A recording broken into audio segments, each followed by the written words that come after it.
आता आपण मुंबई गोवा हायवे जवळ या बाजूला तळीकाठी गाव आहे आणि ही आपली बाव नदी येते. या बाव नदीच्या परिसरामध्ये हा जो आता आपण पाहिलात की मुंबई गोवा हायवे बांधण्यात आलेला आहे, या नदीची असणारी त्यावेळची रुंदी साधारण मी पाहिलेली होती ती 30 ते 40 मीटर होती. परंतु आणि ह्या 30-40 मीटर रुंदीमध्ये आपण जो हा भाग बघत आहात की याच्यामध्ये या नदीपात्रात उगवलेली झाडं जी आज आपल्याला 40 ते 50 फूट उंच झालेली दिसत आहेत. तर हा हायवे पूर्णपणे नदीमध्ये येतोय हे अधिकाऱ्यांना कळवूनही याकडे त्यांनी दुर्लक्ष केलं होतं.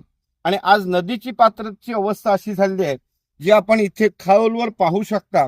जी नदी 30 ते 40 मीटर रुंदीची होती, म्हणजे साधारण 100 फुटाची होती, त्या नदीमध्ये आज आपल्याला 10 मीटर ही रुंदी शिल्लक राहिलेली नाही आणि हा हायवे पूर्णपणे नदीत आला आहे. उद्या याचे गंभीर परिणाम हे संपूर्ण आपल्याला भोगावे लागणार आहेत.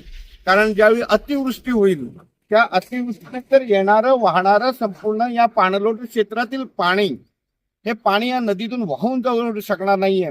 आणि ही जी झाडं दिसत आहेत, ही झाडं आणि हायवेने केलेला भराव, या बाजूला कोणतेही रिटेन नाही, हे सर्व वाहून जाणार आहे.